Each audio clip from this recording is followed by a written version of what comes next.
Selamat sore, selamat datang kembali di Break Time with Manuka. Bersama Deayu, dalam 1 jam ke depan kita akan membahas topik spesial Valentine's Day. Yeay, semuanya Happy Valentine's Day. Semoga di hari ini kasih sayangnya berlimpah, tapi nggak hanya di hari ini aja tentunya ya.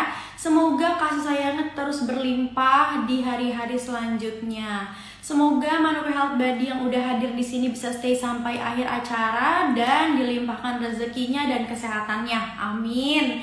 Oke, gimana nih untuk hari ini? Udah ada yang ngasih coklat belum? Atau gimana sih cara Manuka Health Buddy mungkin mengekspresikan kasih sayangnya di hari kasih sayang ini? Mungkin ada yang belum dapat coklat, it's okay. Jadi masih ada beberapa waktu lagi ya untuk Valentine-nya habis. Aku punya ide nih. Jadi biasanya kan kalau Valentine ngasihnya coklat. Nah, mungkin ini cara baru lagi untuk merayakan Valentine. Mungkin bisa masak, tapi masaknya pakai madu Manuka Health. Nah, ini sih manisnya juga nggak kalah oke sama coklat ya. Malah ini juga bisa mendukung kesehatan kamu di saat Valentine's maupun di saat hari-hari seperti biasanya, seperti itu ya. Oke, Manuka Health Buddy, walaupun hari ini hari Valentine, mungkin di sini ada yang mau menyampaikan sesuatu untuk orang terkasih atau tersayang, boleh banget di kolom komentar, nanti aku akan coba bacakan juga ya. Karena hari ini kita special Valentine akan membahas topik seputar CPTSD. Apa sih sebenarnya CPTSD itu? Karena mungkin yang biasanya kita dengar adalah PTSD atau Post Traumatic Stress Disease gitu ya. Sorry. Nah, kalau misalkan pakai C itu apa bedanya sama PTSD? Jadi C-nya itu adalah kompleks. Nah, sebenarnya gimana sih gejalanya dan bagaimana cara kita mengatasinya? Nanti kita akan undang narasumber kita yang hebat dan luar biasa. Ada Kak Jessie. Kak Jessie merupakan seorang psikolog klinis dan juga founder dari Hope Psychology Center. Oke, aku lihat di kolom komentar udah mulai ada yang respon ya terkait Valentine's Day. Nah, kata Kak Alvina, Valentine-nya aku dapat Manuka Health aja deh. Wah, bisa banget nih. Jadi kalau misalkan mau dapetin produk madu Manuka Health, kebetulan Manuka Health lagi ada giveaway di Instagram feed-nya. Langsung cek aja, langsung ikutan. Siapa tahu salah satu dari Manuka Health Buddy yang udah join di sini bisa dapetin hadiah madu Manuka Health dari Manuka Health. Nah, terus juga kalau hari ini udah stay dan tanya-tanya sebanyak-banyaknya di kolom komentar ataupun di question box, bisa juga mendapatkan kesempatan untuk mendapat eksklusif tote bag dari Manuka Health dan juga ada voucher belanja senilai ratusan ribu rupiah.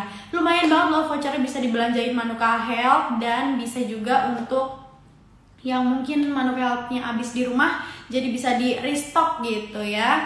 Oke, harapannya sih kalau dari aku ya di hari kasih sayang ini semakin banyak orang yang saling menyayangi tentunya. It's okay kalau misalkan mungkin belum punya pasangan, jadi kasih sayang itu gak cuman kita kasih ke pasangan doang, tapi kita bisa kasih sayang tuh ke semuanya ya, spread love gitu. Jadi kita bisa mungkin berbagi mungkin ke sesama atau ke orang tua, ke orang-orang terdekat kita, express your love gitu ya. Karena menunjukkan cinta dan kasih sayang itu nggak melulu pakai hadiah gitu, karena memang kalau bahasa cinta tuh ada banyak ya, ada yang act of service, kemudian ada yang dibilang dari kata-kata aja, words of affirmation itu juga merupakan love language gitu. Jadi ada beberapa love language yang kita tahu gitu. Mungkin di sini Manuka Health Buddy ada yang masuknya ke quality time, atau mungkin Manuka Health Buddy masuk kategori yang act of service. Jadi memang bermacam-macam ya kalau love language itu sendiri. Oke, yang baru join mungkin bingung banget hari ini Break Time with Manuka giliran bahas apa sih? Nah, aku harus post dulu nih di kolom komentar. Oke, hari ini kita akan bahas kenali CPTSD, dampak trauma kurang kasih sayang orang tua. Nah, ini topiknya sangat menarik untuk dibahas ya, karena banyak banget sih orang-orang yang mengalami trauma, tapi yang aku baca sih kebanyakan trauma itu juga bisa nggak terjadi PTSD. Jadi memang katanya beberapa aja gitu. Tapi daripada aku so tahu ya, nanti aku akan undang Kak Jessie untuk menjelaskan secara detail sebenarnya apa sih si PTSD itu, supaya di sini makin aware ya sama kesehatan mental. Karena biasanya kalau kesehatan fisik itu kan yang bisa kita lihat, kesehatan mental tuh kadang nggak kelihatan gitu. Nah itu dia yang suka nggak aware gitu sama orang-orang. Stres, terus juga depresi itu merupakan juga gangguan kesehatan mental. Jadi kita nih di sini harus pinter-pinter biar kesehatan mental dan kesehatan fisiknya tuh balance gitu. Jadi biasanya kalau kita menjaga kesehatan itu cuma kesehatan fisik aja. Kalau olahraga kelihatan kan tubuhnya bugar. Padahal kesehatan mental juga penting banget untuk dijaga, karena kalau misalkan tidak ditangani dengan baik, kesehatan mental ini juga bisa berdampak yang mengganggu gitu untuk kesehatan ya. Jadi bisa juga mungkin ke moodnya atau ke kehidupan sehari-hari seperti itu. Jadi kalau misalkan Manuka Health Body sedang ada masalah atau mungkin perlu bantuan profesional, it's okay, karena kamu tuh butuh untuk ditolong gitu. Jangan serta-merta menelaah sendiri aja gitu problemnya. Jadi harus butuh bantuan orang lain untuk mendengarkan, mungkin seperti itu ya Manuka Health Body. So hari ini kita akan membahas yang aku udah pin di kolom komentar, dan narasumber kita juga kebetulan udah hadir nih ke dalam live kita. Langsung aja mungkin aku invite supaya Manuka Health Body yang lainnya juga bisa langsung join ya.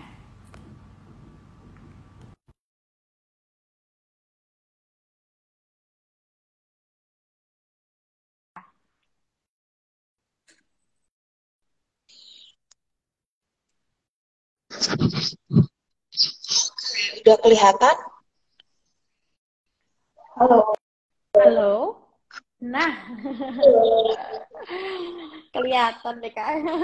Selamat sore Kak Selamat Jessi. siang menjelang sore ya. Oke, masih siang ya berarti. Iya Iya sih, sekarang sore. siang menjelang sore Iya, ya Kak iya. ya. Oke. Nah, apa kabar nih Kak Baik, Jessi pada hari ini? kabarnya gimana Mbak Deayu? Aku juga alhamdulillah baik, dan semoga di sini teman-teman dari Manuka Health juga baik kabarnya, karena hari ini hari Valentine nih Kak Jessi. Mungkin sebagian orang juga udah ada yang menerima coklat, atau mungkin ada yang merayakan Valentine dengan caranya masing-masing ya. Luar biasa, tepat banget tanggal 14 Februari ini rupanya. Oke. Gimana Kak? Sehat, baik. Gimana Mbak Deayu? Happy Valentine ya. Happy Valentine semuanya. Aku pakai merah-merah biar wah lagi Valentine's Day gitu ya. Oke. Sebelumnya suaraku apakah Sudah jelas jelas, Kak Jessi? suara aku jelas. Oke. Suaranya sudah jelas juga Kak. Oke. Nah, mungkin hari ini teman-teman dari Manuka Health belum tahu nih Kak Jessi itu sebagai apa di sini dan mau bahas apa. Mungkin Kakak boleh tolong perkenalan diri dulu Kak kepada Manuka Health Oke, Body. Silakan Kak Jessi. selamat siang menjelang sore semuanya Manuka Health Body dan juga followers aku. Thank you so much buat kesempatannya. Kita ketemu lagi ya dalam live kita kali ini, dan di sini aku mau perkenalan diri dulu. Nama aku Jessi. Aku seorang psikolog klinis yang sehari-harinya menangani kasus-kasus klinis ya, jadi kasus-kasus psikologi, gangguan mental, tentang mental health ya, self healing dan sebagainya gitu. Jadi salam kenal buat yang belum tahu. Halo, ada yang mau nyapa ya? Halo Mary, ya salam kenal juga buat semua yang baru pertama kali gabung. Kita hari ini akan bahas tentang trauma ya, tentang CPTSD gitu. Salam kenal semuanya. Oke, thank you Kak Jessi. Mungkin tadi karena Kak Jessi sudah perkenalan, aku izin perkenalan juga nih Kak, untuk audiens Kak Jessi. Mungkin ada yang belum tahu Manuka Health itu apa, dan mungkin dengan siapa ini kita berbicara gitu. Jadi aku mohon izin perkenalan dulu ya Kak ya.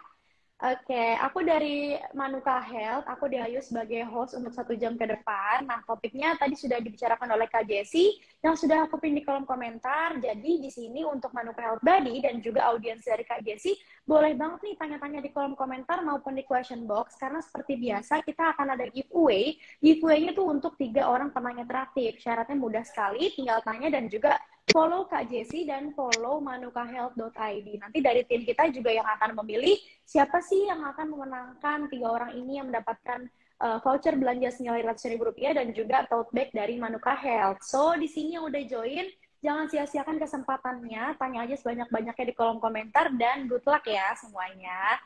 Oke, mungkin kita awal pertanyaan awal yang pertama kan tadi kakak bilang kita bahas tentang trauma ya, tadi si PTSD gitu kak. Nah, aku mau tanya juga nih, pertanyaan pertamaku adalah apakah trauma itu bisa menyebabkan mental seseorang menjadi terganggu? Jadi mungkin kita samakan definisi terlebih dahulu ya. Kadang kita berpikir bahwa trauma itu peristiwa, padahal bukan peristiwanya ya. Betul. Jadi trauma itu bukan peristiwanya, tetapi bagaimana respon atau reaksi tubuh kita, hati kita, perasaan kita, otak kita terhadap peristiwa tersebut.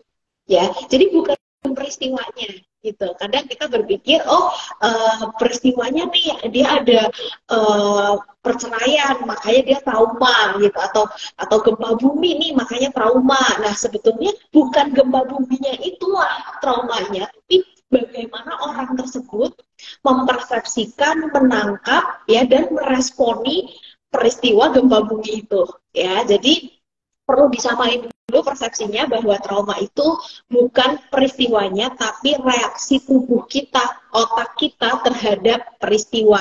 Ya, jadi setiap orang beda-beda ya.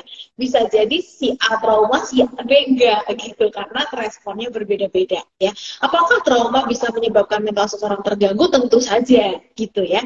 Yang namanya trauma itu peristiwanya udah lewat, tapi rasanya masih ada terus nih, kebawa terus, padahal udah lewat gitu, tapi rasanya masih terus dialami hingga sekarang. Nah, itu yang namanya trauma, sehingga rasanya pasti nggak enak banget ya, karena udah kejadiannya lewat, tapi kita masih berkutat dan bahkan masih merasakan hal yang surreal itu seperti mengalami kembali, seperti itu.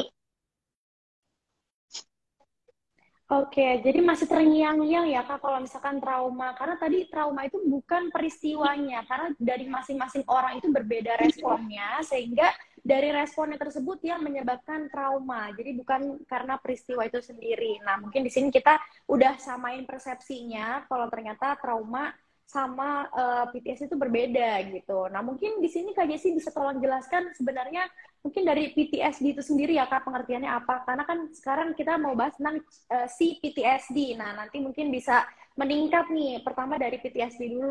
PTSD itu sama halnya dengan trauma. Jadi maksudnya itu hanya nama resminya ya. Nama resminya tuh PTSD gitu. Jadi PTSD itu Post Traumatic Stress Disorder. Jadi sama aja, bahasa singkatnya ya kita orang awam bilang trauma. Tapi kalau secara diagnosis, oh ini PTSD. PTSD itu ya maksudnya trauma itu gitu. Oke, jadi memang cuma perbedaan istilah aja ya Kak, tapi artinya sama gitu. Kalau misalkan dijabarkan tadi post traumatic stress disorder ya Kak ya. Oke. Jadi di sini mungkin udah pada tahu juga Manuka Health Body. Nah, terus ada nggak sih Kak suatu kondisi yang menyebabkan PTSD itu berkembang menjadi si PTSD gitu? Dan sebenarnya apa sih yang dimaksud dengan si PTSD? Karena kan kebanyakan orang tuh taunya tadi PTSD tadi kan ya Kak. Sekarang ada C-nya. Nah, itu apa perbedaannya nih? Mungkin boleh dijelaskan. Iya, oke. Jadi kalau PTSD itu adalah trauma yang disebabkan oleh hal-hal besar gitu. Maksudnya hal-hal besar tuh satu peristiwa gede banget menghantam kita terus merobek kita.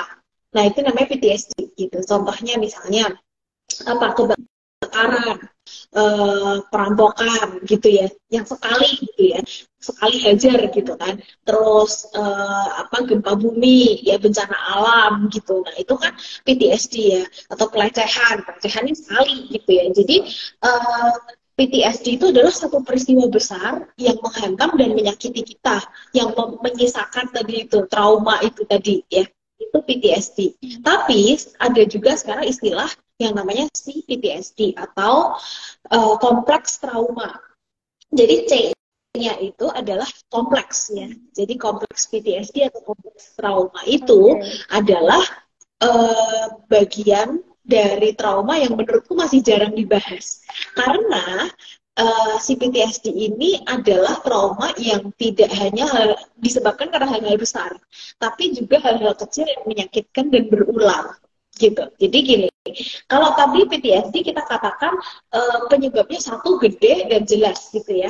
Oh ya pantas otomatis dia trauma gitu.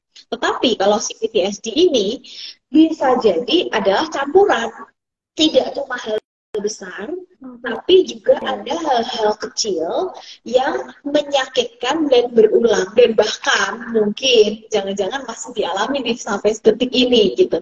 Tidak jarang kasus-kasus yang aku tangani, mereka masih mengalami loh gitu si PTSD, hal-hal kecil yang menyakitkan itu gitu, karena belum keluar dari rumah ya kan, masih tinggal di rumah yang sama dengan orang tua dan sebagainya. Nah, jadi perlu dipahami bahwa si PTSD itu adalah itu tadi ya, trauma yang disebabkan karena campuran, ada hal besar, ada hal kecil ya. Nah, apa sih hal besar atau hal kecil ya? Hal kecil itu maksudnya adalah hal-hal sehari-hari gitu. Bagaimana komunikasi orang tua kita terhadap kita, bagaimana kalau kita berbuat salah, bagaimana respon orang tua gitu-gitu ya, hal-hal yang sangat kecil dari sehari-hari gitu. Jadi trauma itu, kalau si PTSD ya, itu bukan hanya hal buruk yang terjadi pada kita, tapi juga hal baik yang tidak terjadi pada kita. Harusnya nih, kalau ngambil rapor, ditemenin sama orang tua, atau orang tua yang ngambilin. Tapi karena mungkin orang tuanya jauh, Berhalang. bercerai misalnya gitu ya, terus kemudian tidak ada yang mengambilkan raportnya, itu kan hal baik yang tidak terjadi kan pada kita ya. Atau ada hal-hal baik yang seharusnya kita mendapat pujian, tapi kita ya didiemin aja, nggak dipisuhin sih gitu, nggak digoblok-goblokin sih gitu, tapi tidak mendapat pujian juga, tidak diapresiasi. Nah, itu juga hal baik yang tidak terjadi pada kita, maka itu bisa jadi juga membentuk si PTSD itu. Jadi sangat banyak kayak hal kecil yang random banget ya, yang terjadi pada diri kita, terutama di masa kecil. Nah, itu yang bisa membentuk kita, terus kemudian kita mengalami si PTSD itu. Seperti itu. Kadang sesimpel ya, lihat orang tua bertengkar gitu ya. Kadang sesimpel seperti itu bisa juga gitu. Yang nggak terus sekali, terus meledak sih, sehari-harinya ada terus, tapi itu tension terus gitu buat si anak. Nah, itu bisa Berulang. iya. Oke. Nah, jadi ternyata yang si PTSD itu adalah kumpulan-kumpulan juga ya, kayak. Jadi hal-hal kecil pun juga bisa menyebabkan si PTSD. Dan faktornya tuh ada banyak banget sesuai yang Kak Jessi sudah jelaskan tadi. Tapi kalau si PTSD ini sebenarnya ada gejalanya nggak sih, Kak? Kan kalau misalkan penyakit tuh kita bisa ngerasain, oh ini gejalanya yang kita rasakan. Terus biasanya ini merajuk ke penyakit tersebut gitu. Tapi kalau si PTSD ini ada nggak gejala yang bisa ditunjukkan oleh tubuh kita, Kak? Atau mungkin yang bisa kita rasakan? Si PTSD ini sangat banyak ya, ciri-cirinya tuh agak random gitu ya, tapi mostly ya biasanya kalau katakanlah flashback atau nginget trauma, itu si PTSD maupun PTSD ada semuanya gitu ya. Jadi terus misalnya menghindari orang yang memicu trauma, menghindari tempat yang memicu trauma, itu ada semuanya gejala si PTSD dan PTSD gitu. Gampang cemas, waspada ya, reaktif, terlalu reaktif terhadap hal kecil ya, itu juga bisa ciri dari PTSD dan si PTSD. Tapi mungkin cirinya ini, salah satu ciri yang paling kelihatan adalah dari si PTSD ini, kesulitan untuk meregulasi emosi kita gitu, kesulitan untuk menghandle, misalnya menghandle rasa marah. Jadi orang gampang marah banget, atau bahkan nggak bisa marah, nggak bisa mengekspresikan marah dengan tepat ya. Ada orang yang bilang yang paling serem adalah marahnya orang sabar gitu. Nah, jadi menjadi orang sabar terus kan ya bukan berarti itu hal yang baik ya. Kalau tidak sesuai konteks juga tidak baik gitu. Di suatu titik kamu akan meledak, ya kan? Nah, itu kemampuan meregulasi emosinya tuh kurang. Contoh lain lagi, mengatasi kesedihan. ya. Simple, kadang kita kepengen tahu caranya mengatasi kesedihan gimana sih. Orang tua kita selalu bilangnya apa sih kalau lingkungan kita ya zaman dulu, ya udah nggak usah dipikirin, nggak usah sedih, nggak usah nangis gitu. Tapi kan sedihnya nggak hilang kan, sedihnya kan nggak hilang, ada. Nggak bisa diekspresikan ya Kak jadinya ya. Iya, sedihnya tuh nggak gitu selesai, cuman lewat. Akhirnya kan turun kan, karena feelings come and go gitu. Nah, terus akhirnya gimana untuk mengurangi kesedihan atau untuk menghindari kesedihan itu? Karena kita nggak ngerti caranya. Banyak orang yang akhirnya kecanduan.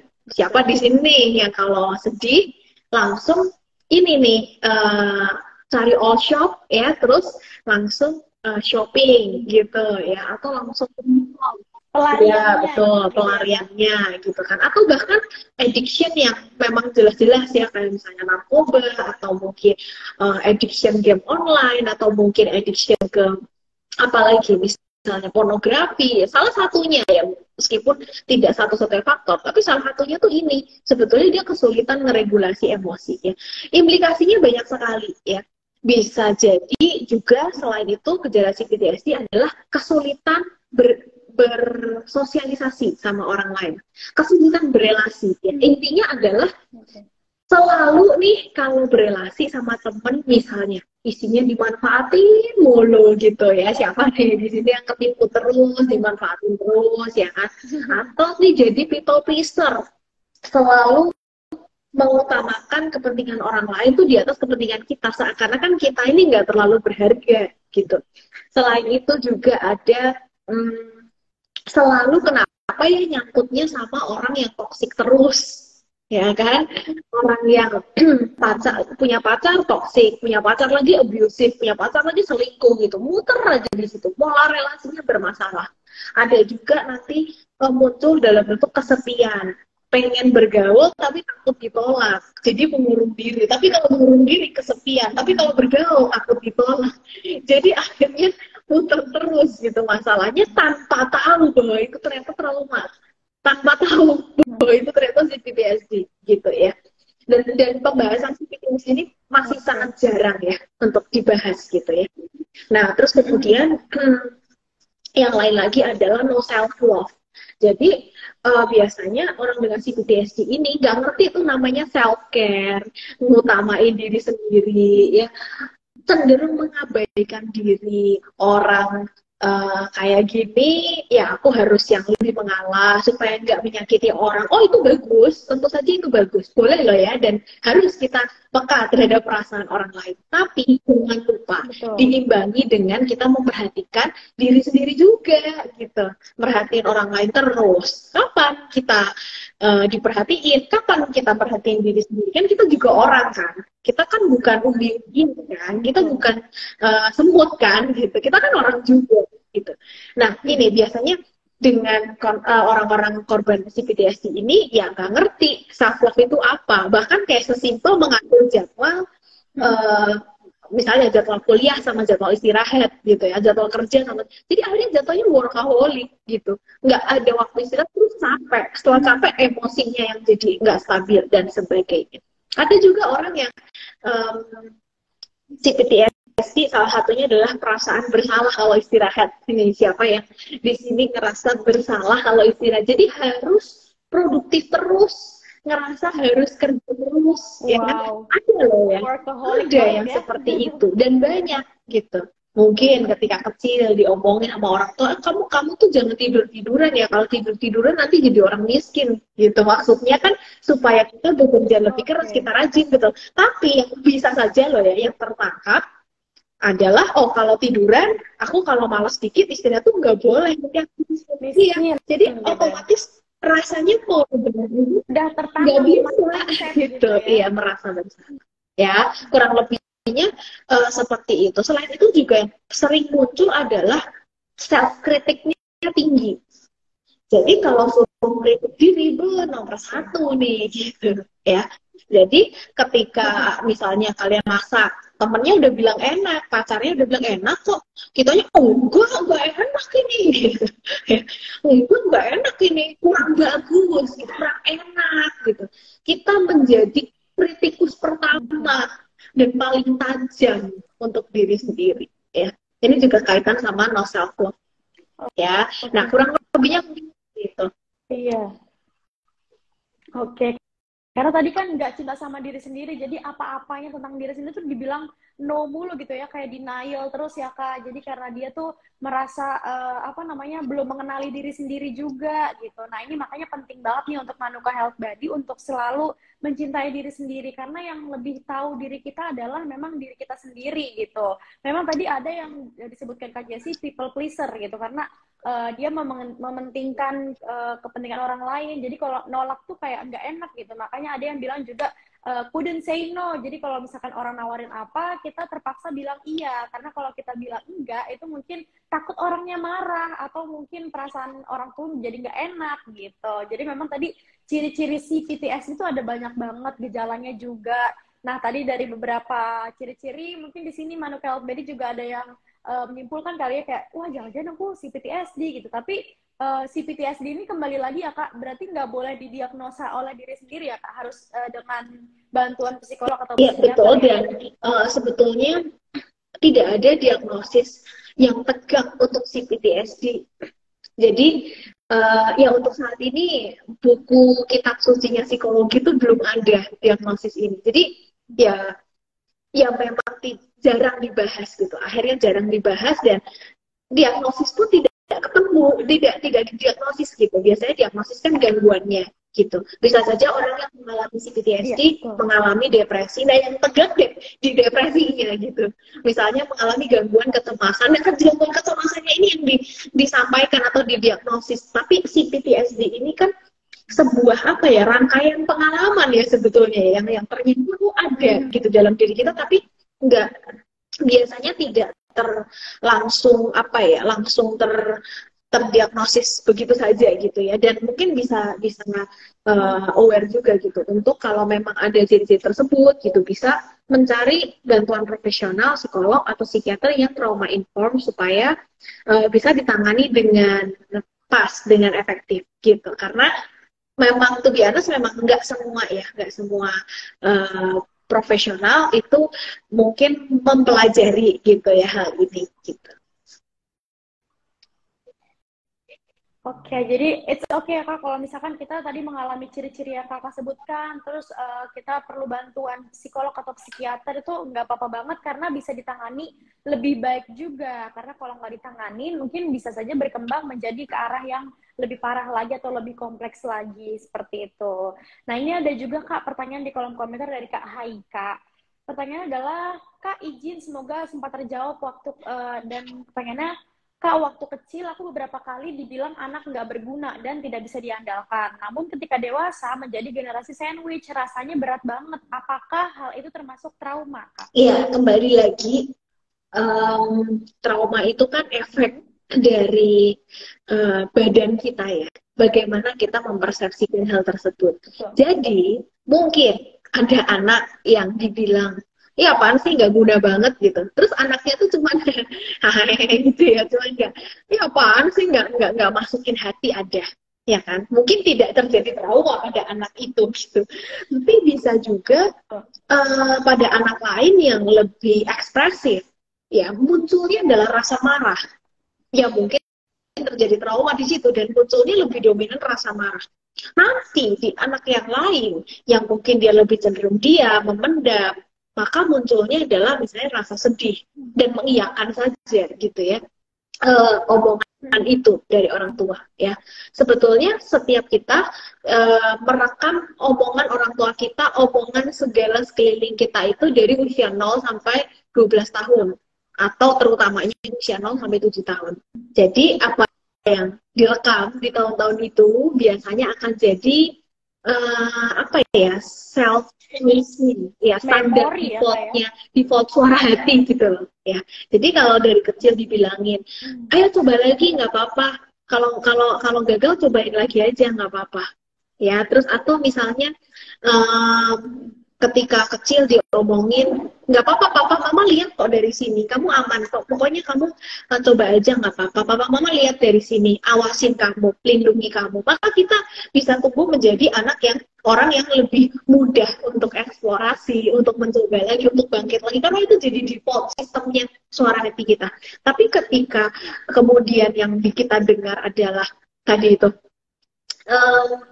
anak gak berguna, anak sialan, anak payah gitu, maka ya waktu kecil kan otak kita tidak bisa memfilter ya, dia benar-benar merekam dan bulat-bulat mentah-mentah, tidak tanpa filter gitu ya, sehingga kemudian ketika dewasa mungkin ketika dihadapkan pada atasan nggak memberikan pujian kepada kita, mungkin suaranya bisa muncul, oh iya ya, aku nggak pinter ya, aku nggak berguna ya, mana nih kok nggak dipuji gitu, mencari validasi, jadi pengemis validasi, sehingga kemudian akhirnya hidup kita terseret ke sana terus, itu kayak black hole gitu ya, kayak penghisap energi gitu untuk cari terus validasi itu, kayak gitu. Oke.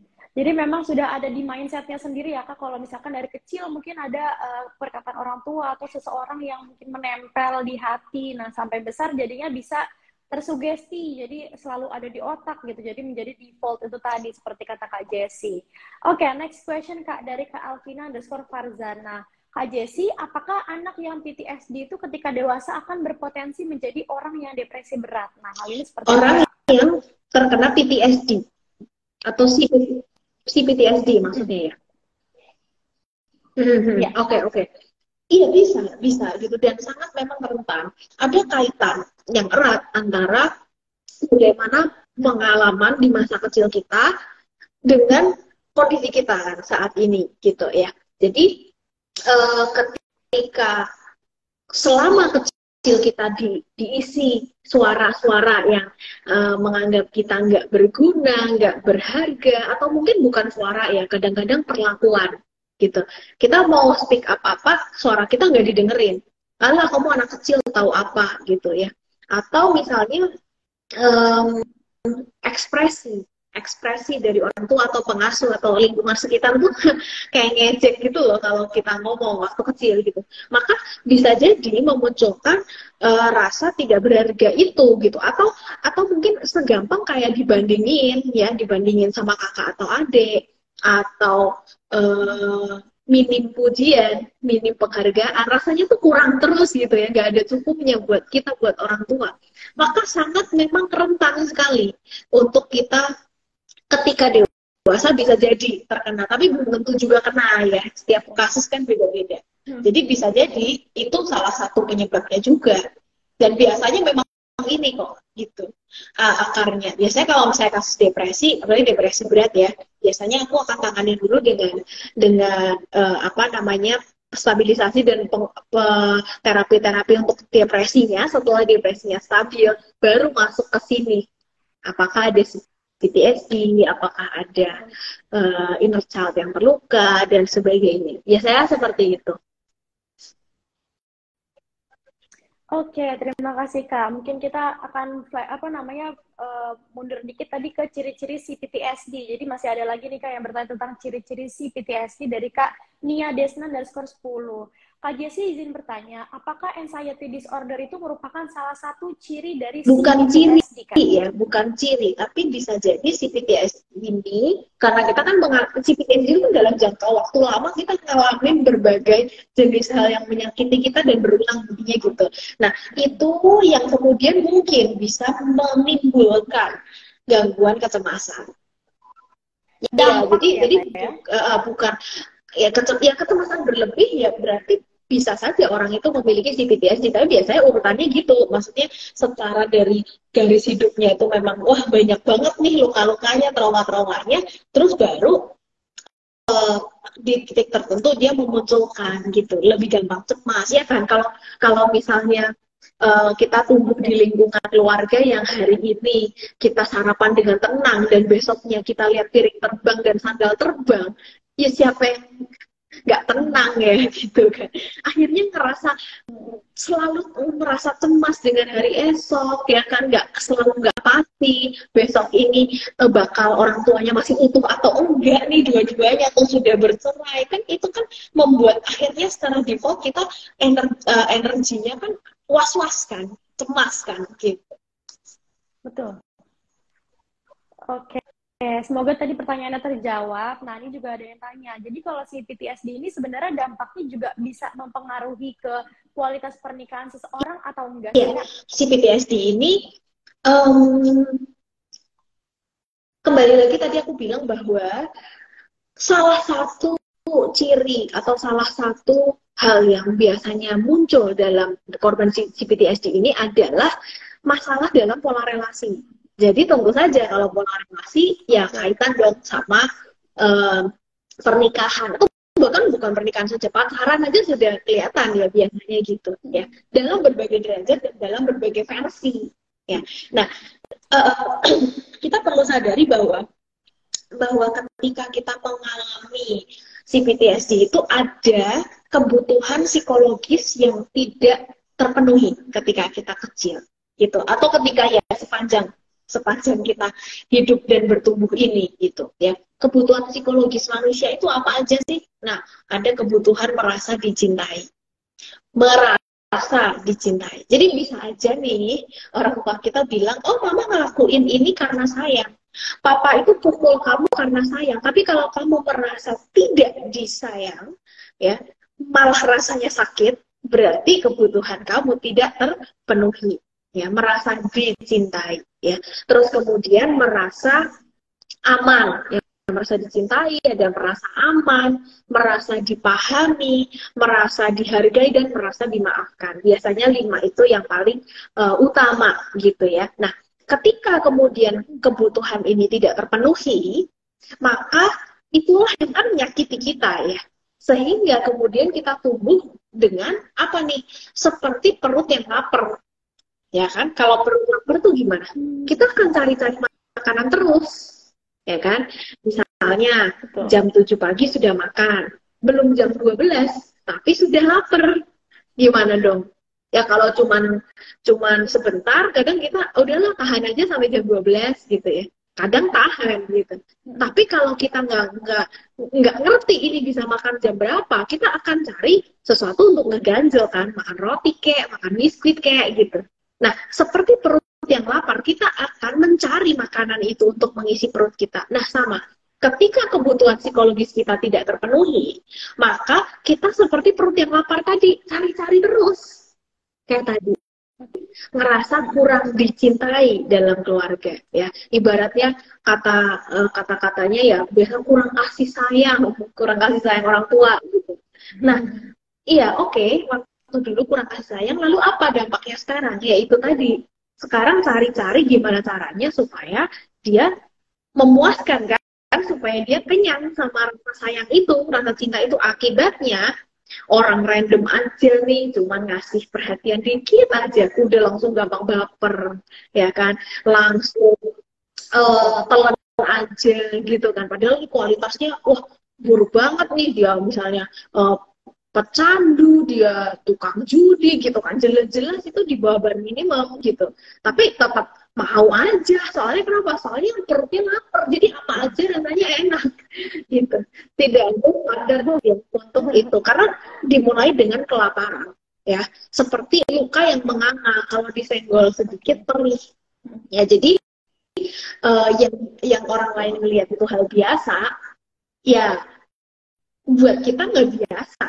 Buat orang yang PTSD itu dengan luka seperti itu rasanya sensitif banget gitu ya. Perkara misalnya belum dibalas chat sama pacarnya, buat orang lain yang mungkin kebutuhan akan penerimaannya terpenuhi dengan baik di keluarga dulu, ya udah mah biasa aja, paling lagi kerja kan gitu ya, nanti udah lama dicat lagi gitu atau gimana.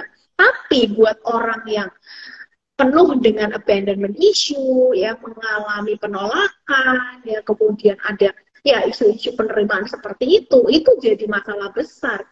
Di chat nggak dibales-bales, ya, perkara cuma 15-30 menit itu sudah rasanya kayak dibuang, rasanya nggak dicintai, aku bakal diputusin, ya, aku bakal sedih lagi, sendiri lagi. Munculnya jadi seperti itu, ya. Jadi implikasinya seperti itu ya, ke dalam hubungan, dalam pernikahan. Karena kan kalau si PTSD itu lukanya itu kan in relationship dalam hubungan. Jadi biasanya yang bermasalah juga relationship-nya juga gitu. Oke, jadi memang respon setiap orang tuh beda-beda ya, karena tadi kalau bagi sebagian orang mungkin kebiasaannya di rumah diterima gitu, jadi sehingga kalau menghadapi relationship yang chatnya nggak dibalas tuh dia masih santai gitu. Nah, bagi sebagian orang mungkin beberapa menit nggak dibalas itu udah bikin was-was gitu, trust issue, terus merasa ditolak lah sebagainya. Jadi memang balik lagi ke masing-masing diri itu sendiri gitu. Nah, ini next question dari Kak Mary.Abigail, Kak. Kak Jessie, aku punya teman yang sangat tidak sabaran dan ternyata pas kecil dia selalu dipaksa untuk cepat dan tepat waktu oleh kedua orang tuanya. Apakah hal ini termasuk CPTSD dan bisa dirubah nggak sih, Kak? Gini. Silakan. Pada dasarnya karakter kita itu merupakan kan bentukan supaya kita survive di masa lalu, ya kan? Misalnya ada seseorang yang pemarah, gampang marah apa-apa nada tinggi, ya mungkin jadi make sense ketika kita tahu background dari orang itu adalah di keluarganya semuanya ngomong pakai nada tinggi. Kalau nggak pakai nada tinggi nggak diperhatiin, jadi akhirnya make sense buat kita nih orang marah terus gitu kan, karena kalau enggak dia nggak survive di keluarganya. Ya mau ngomong apa, kalau ngomong biasa aja tuh nggak didengerin, ya kudu pakai marah dulu baru akhirnya oh iya notice gitu ya. Nah, sama halnya dengan kamu itu. Betul. Ketika kamu tahu, oh iya dia apa tadi keluhannya yang gara-gara dia selalu on time terus itu tadi, selalu cepat ya, selalu mintanya cepat atau apa? Oh, Selalu cepat. selalu mintanya cepat karena dia sendiri dituntut seperti itu. Dan kalau dia tidak cepat, dia tidak survive. Iya kan? Kan buat anak itu survivalnya kan di orang tua kan.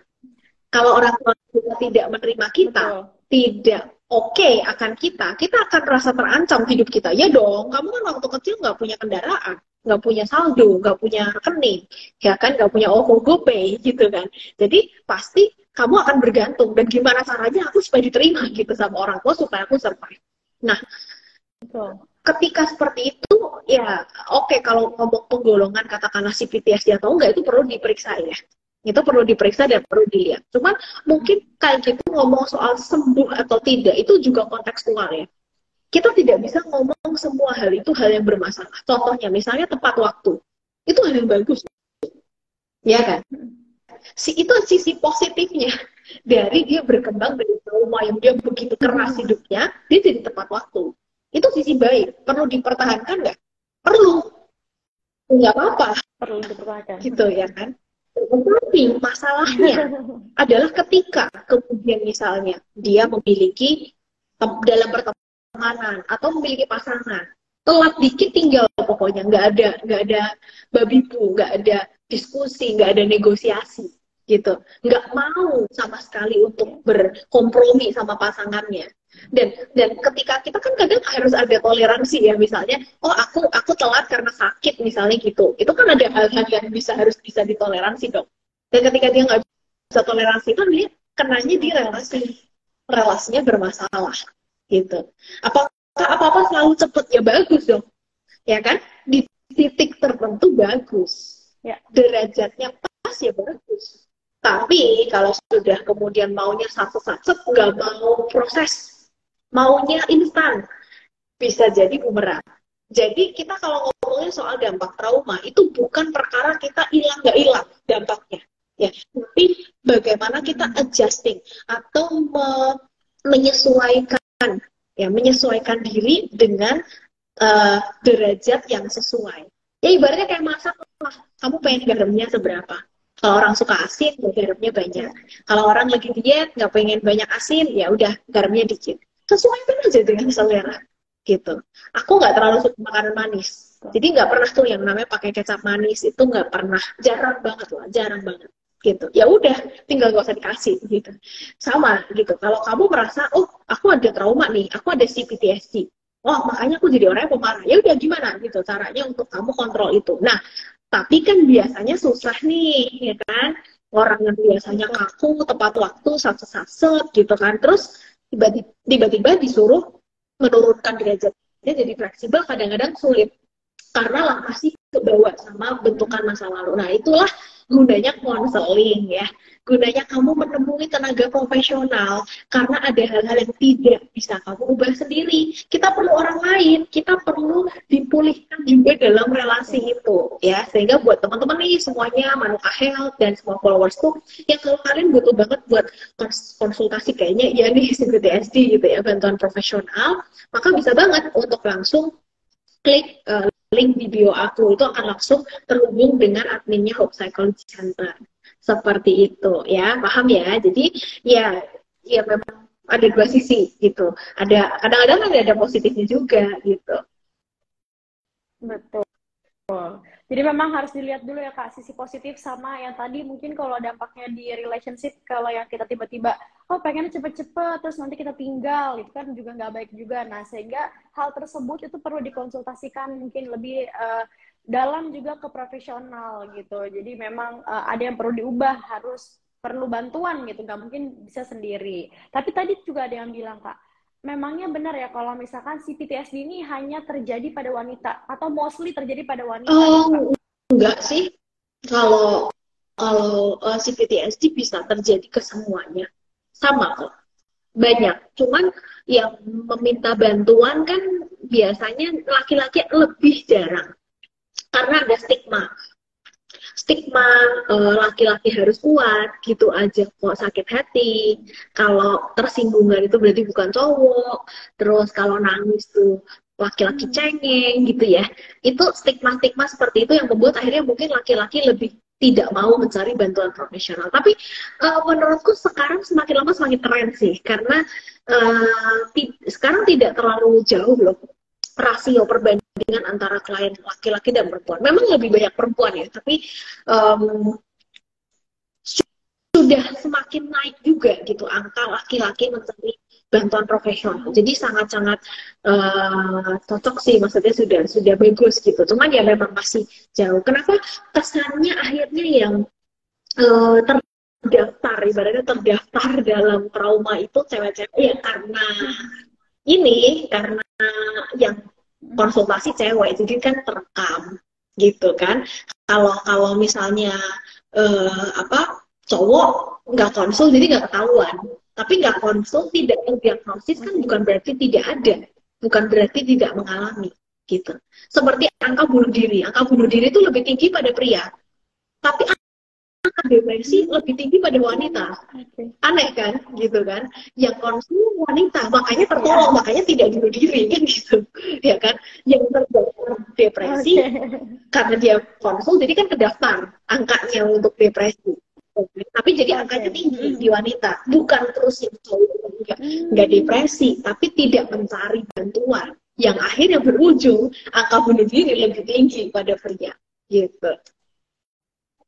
Oke, jadi nggak ketolong ya Kak, karena dia mungkin menyimpulkan sendiri juga masalahnya seperti apa, terus nggak ada bantuan pertolongan, makanya tadi terjadi bunuh diri dan nggak didata gitu, karena tadi kasusnya katanya lebih banyak wanita dan ternyata di lapangan untuk yang bunuh diri adalah lebih banyak laki-laki gitu. Nah itu dia pentingnya untuk segera cari pertolongan ya Manuka Health Buddy, karena apapun yang kamu rasakan mungkin nggak bisa pendam sendiri, itu butuh bantuan profesional. Jadi boleh klik langsung di bionya Kak Jessi, nanti langsung terhubung ya ke psikolog gitu.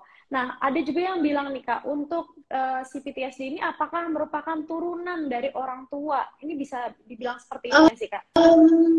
Si PTSD itu bisa dialami memang dari dalam kandungan. Jadi bukan hanya ketika usia 0 aja sih sampai 12 tadi. Tapi ketika kalian masih dikandung sebagai janin, itu juga bisa mengalami si PTSD. Karena janin itu bisa merasakan dan menyerap emosi dari ibunya dan emosi dari lingkungan sekitarnya. Terutama ibunya sih sebetulnya. Karena kan kita berbagi tubuh ya sama ibu. Jadi yang dirasain sama mama kita, ibu kita itu juga kita rasakan. Nah, jadi boleh banget ya, kalian kalau pengen kepo ya, tanya sama orang tua kalian, atau tanya sama mama, emang dulu waktu hamil aku kayak gimana kondisinya? Kondisi hubungan antara papa dan mama, apakah baik-baik saja atau tidak baik-baik saja? Apakah ketika hamil kalian itu, papanya masih keluar kerja di luar kota, jadi mamanya sendirian, ya kan? Terus ngerasa apa sendiri, ngerasa sedih, ya kan? Atau misalnya ada masalah apa? Apakah ada kecemasan tertentu terkait finansial? Apakah ada kecemasan tertentu terkait misalnya masalah dengan apa saudara atau tetangga, ya kan? Karena itu pengaruh sekali seperti itu. Bahkan keinginan ya, keinginan untuk memiliki anak itu juga berpengaruh itu gitu ya, berpengaruh itu terhadap anak gitu. Jadi makanya perlu, aku sangat mendorong nih kalau pasangan muda-mudi ya, conscious parenting ya, menyadari penuh memang ia mau hamil ya, sadarilah dengan baik bahwa ini loh aku mau dengan pilihanku sendiri memiliki anak seperti itu. Tapi memang aku tidak banyak bahas tentang parenting itu dan tidak terlalu banyak bahas karena kalau aku jelasin itu satu buku sendiri tentang bagaimana trauma itu diturunkan lewat genetik, itu juga bisa. Oke, jadi nggak cukup ya Kak 1 jam di Break Time with Manuka, karena nanti ada bukunya sendiri. Mungkin Manuka Body yang pengen tahu lebih detailnya, nanti langsung aja follow Instagramnya Kak Jessi, karena Kak Jessi suka membagikan atau sharing-sharing ilmu tentang psikologi dan masalah-masalah kesehatan mental mungkin ya. Oke, next di kolom komentar dan di question box lagi banyak banget nih questionnya, mungkin aku akan pilih salah satu. Dan dari tadi banyak banget yang tanya tentang cara mengatasinya itu gimana Kak? Nah, ini mungkin dari Kak Anggun. Bisa nggak sih Kak sebenarnya mengatasinya itu tanpa pergi ke psikolog atau psikiater, alias kita healingnya sendiri gitu Kak, tanpa bantuan orang lain. Nah, ini seperti apa Kak? Mungkin yang bisa dilakukan sendiri adalah pertama kali orang yang mengalami PTSD atau trauma itu kan biasanya badannya itu krisis rasa aman. Jadi mereka tuh badannya merasa tidak aman ya. Contohnya misalnya dalam hal kecil, suruh presentasi aja. Ya, bisa aja tuh merasa nggak aman. Setakut itu sampai pingsan gitu contohnya. Nah, jadi kita perlu latihan untuk merasa aman. Kayak tadi contohnya, chat, nggak dibales, lama balesnya, terus kita merasa itu ditinggalin, itu rasa apa? Rasa tidak aman kan sebetulnya, ya kan? People pleaser, kita selalu ngikutin orang lain minta apa, kita iya aja. Itu berangkat dari mana? Rasa takut ditinggalkan kan, rasa tidak apa, nanti kalau aku nggak ngasih, nggak nolongin, nanti dikirain jahat lagi, nanti aku nggak punya teman lagi gitu kan. Nah, jadi biasanya itu rasa yang paling kuat bercokol itu rasa tidak aman. Sehingga kita perlu belajar menumbuhkan rasa aman. Ya, menumbuhkan rasa aman pada tubuh dulu. Gitu. Terus gimana caranya? Ya, ada banyak sekali ya. Mungkin teknik yang kalian sudah sering dengar seperti mindfulness ya. Atau mungkin segampang kalian bernafas dengan sadar. Gitu, nafas lewat hidung, hembusin lewat mulut. Dengan sadar, kalian sadar betul, oh aku bernafas dan saat ini aku aman. Ya kan, kita bernafas dengan baik saat ini, gitu. Tidak ada ancaman nyata apapun, ya. Jadi bisa dengan itu tadi, meluangkan misalnya waktu 1-2 menit setiap hari bernafas dengan sadar. Meluangkan waktu untuk merasa aman dan nyaman. Nah, sekarang self-care, ya. Self-care itu apa? Self-care itu hal-hal yang bisa membuat kalian terawat, yang merawat diri dan juga merawat mental kalian. Apa tuh cara-caranya? Apa saja? Nah, macam-macam. Kalian misalnya punya hobi, boleh, ya kan? Kalian mau mengembangkan diri, merasa aman atau merasa nyaman ketika apa? Banyak loh kasus-kasus yang aku temui, ya kan korban PTSD, PTSD biasanya tidak memiliki pilihan. Yang tidak memiliki pilihan. Pengennya baju biru dipaksa sama orang tua pakai baju merah. Pengennya jurusan ini dipaksa jurusan itu, gitu. Jadi tidak punya pilihan. Nah, kita sebagai orang dewasa yang berdaya, ya ayo kita coba memilih sekarang, ya. Jadi kita nggak perlu menyalahkan orang tua, menyalahkan masa lalu, gitu. Kita belajar ini bukan untuk salah-salahan, nggak akan ada solusi juga kok untuk menyalahkan mereka.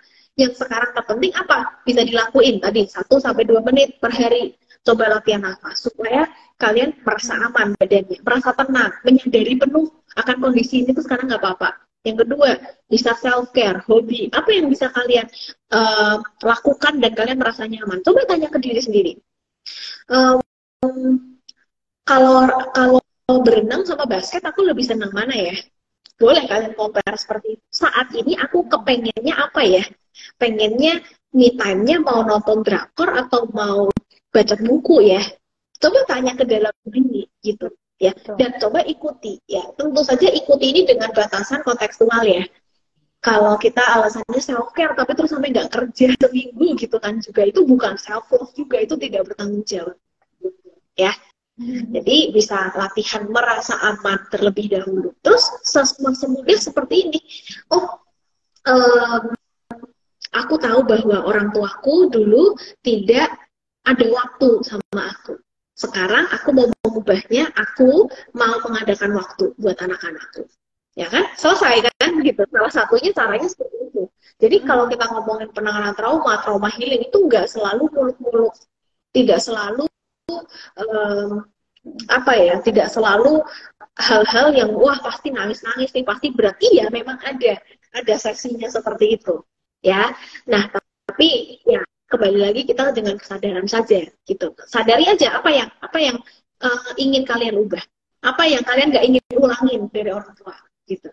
Nah, jadi kalian bisa improve dari situ, belajar.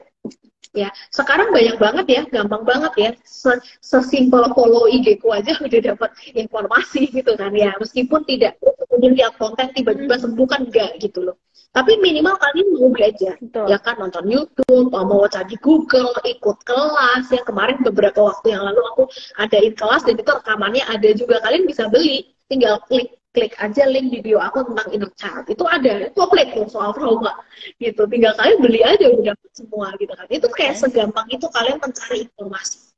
Jadi kalian perlu belajar tekad yang kuat untuk oke, aku mau jadi cycle breaker, aku mau berubah nih, nggak mau ngulangin lagi pola dari orang tua aku ya. Terus kemudian kalau kita ngomongin soal pulih dari trauma, itu perlu kita menjaga kesehatan fisik ya, menjaga kesehatan fisik. Kenapa menjaga kesehatan fisik? Karena trauma itu kesimpannya di tubuh. Trauma itu simpannya di badan. Kan trauma tadi itu kan respon tubuh kan terhadap situasi mengenal. Jadi tubuh kita ini perlu kita jaga juga ya. Kita mau muluk-muluk bilang kita mau berubah, kita mau mengelola emosi. Udah, itu nanti level advance. Level pertamanya adalah coba jaga makan dulu. Jadwal tidurnya gimana? Apa kabar? Masih pada begadang nggak? Ya. Terus jadwal makannya seperti apa? Yang dikonsumsi apa? Apakah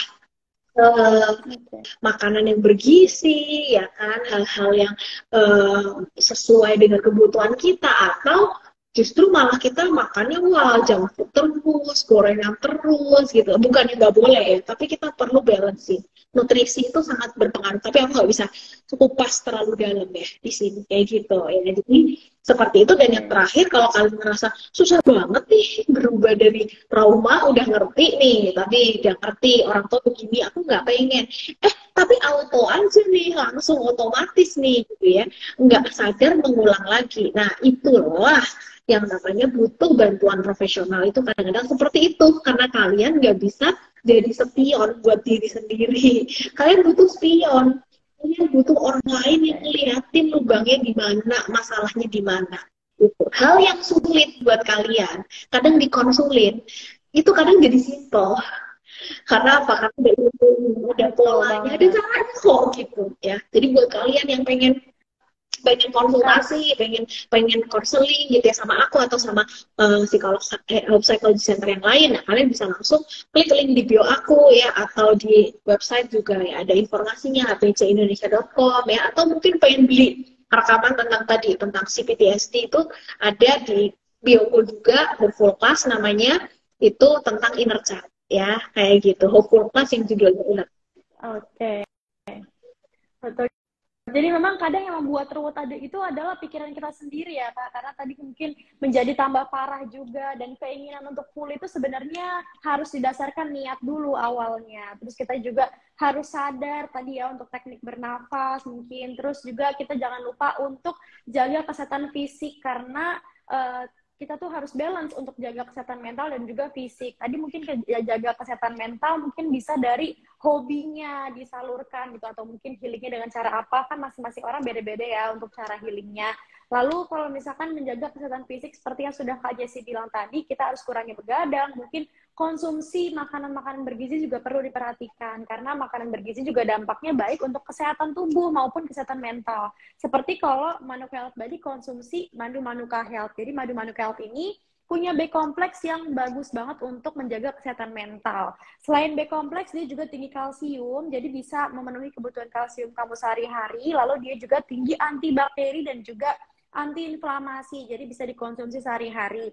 Nah, kalau misalkan tertarik sama madunya, boleh banget nih di-follow manukahealth.id, karena bisa diklik langsung juga di bio-nya, di link tree-nya, karena lagi ada diskon up to 20%. Langsung aja dikonsumsi Manuka Health-nya. Kalau misalkan mau menjaga kesehatan mental atau mungkin butuh bantuan profesional, tadi bisa kliknya link di profilnya Kak Jessie atau mungkin di Hope Psychology Center. Jadi memang harus balance ya antara kesehatan mental dan juga kesehatan fisik, seperti itu.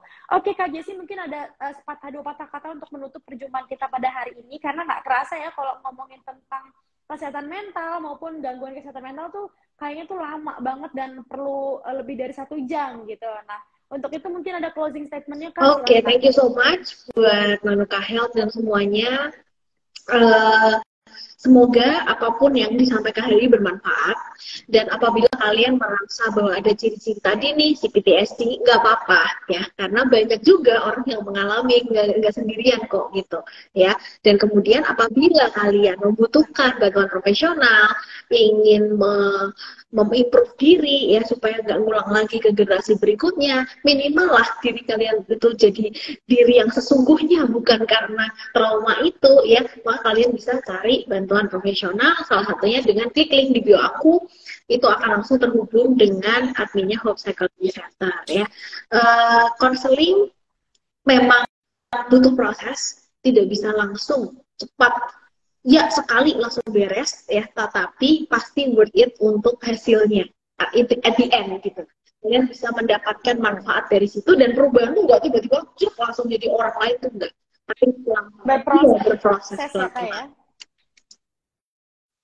Oke, terima kasih untuk Kak Jessie karena sudah meluangkan waktunya untuk bergabung bersama Manuka Health, dan terima kasih banyak nih untuk Manuka Health Body yang aktif bertanya di kolom komentar maupun di question box. Aku harap semuanya sehat selalu dan informasi yang disampaikan bisa bermanfaat.